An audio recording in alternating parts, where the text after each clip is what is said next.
নব্বই দশকে যেই সব সুপারস্টাররা এখনো কাজ করে যাচ্ছে অক্ষয় কুমার তাদের মধ্যে অন্যতম।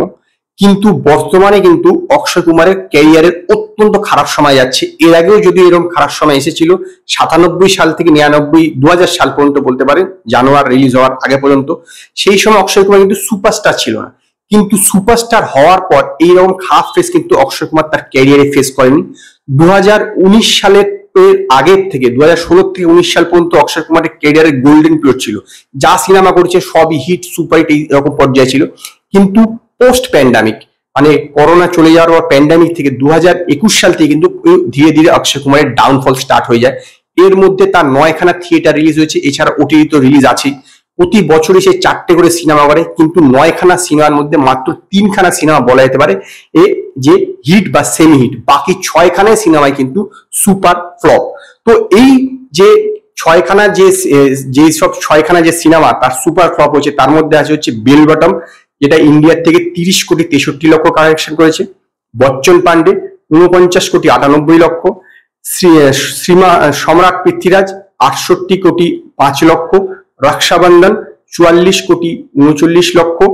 সেলফি 16 কোটি 85 লক্ষ।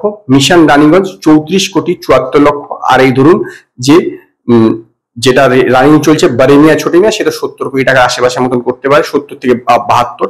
এছাড়া যে 3টে সিনেমা সেমি হিট বা চলেছে সেগুলো হচ্ছে সূর্যবংশী, সেটা 196 কোটি কালেকশন করেছিল। ও মাই গড 2, যেটা অক্ষয় কুমারের লিড চরিত্র ছিল না, কিন্তু ও মাই গড 2 তে সে ছিল, সেটা 150 কোটি 17 লক্ষ। এবং যে লিড চরিত্র ছিল সেটা হচ্ছে রাম সেতু, সেটা 71 কোটি 87 লক্ষ।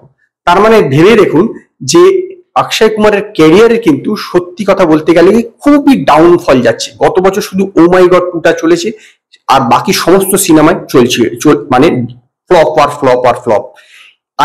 বড়ে মিয়াঁ ছোটি মিয়াঁতে একটা আশা ছিল, কিন্তু সেই আশাটাও কিন্তু পূর্ণ হলো না। এরপরে যে সমস্ত সিনেমাগুলো আসছে সেই সিনেমাগুলোর দ্বারা অক্ষয় কুমারকে আবার কামব্যাক করতে পারবে, সেটা কিন্তু যথেষ্ট কঠিন কাজ। কারণ এরপরে আসছে স্যারফিরা, যেটা হচ্ছে রিমেক সাউথের সিনেমা। তারপরে আসছে হচ্ছে স্কাই ফোর্স, সেটা আবার সেই ঋত্বিক রোশনের মতন ফাইটার মুভির মতন সিনেমা, সেই প্লেনে, সেটাও ঠিকঠাক চলবে কিনা। তারপর এই বছরের শেষে আসছে ওয়েলকাম টু জঙ্গল। সেই সিনেমাতে এক গাদা অ্যাক্টর অ্যাক্ট্রেস আছে, হাসির cinema, no doubt Welcome franchise, কিন্তু সিনেমাটা কাজ করবে কিনা কোনো ডাউট নেই, মানে ওয়ার্ক করবে কিনা সেটা বোঝা যাচ্ছে না। এরপরে খেলি খেলমি আসছে, যদিও 2025 সালে কিন্তু তার হাউসফুলের 6 নম্বর পার্ট আসছে, 5 নম্বর পার্ট আসছে, এবং জলি এলএলবি পার্ট 3 আসছে। তথাপি আমি বলবো কিন্তু অক্ষয় কুমার একটা বড় মানে লোকের মনে হোপ ছিল, তা আমার পাশাপাশি মনে হয় সে নিজেও ভেবেছিল যে বড়ে মিয়াঁ ছোটি মিয়াঁতে সে কামব্যাক করতে হবে।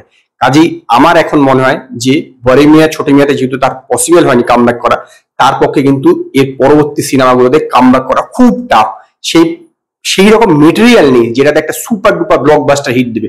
খুব রেয়ার চান্স অক্ষয় কুমারের ক্যারিয়ারে আবার কামব্যাক করা। আমার মনে হয় যে অক্ষয় কুমারের স্টারডম প্রায় শেষের পর্যায়ে চলে গেছে, এবার তাকে ধীরে ধীরে অ্যাক্টরের দিকে ঝুঁকে পড়া উচিত। এটা আমার ব্যক্তিগত মতামত।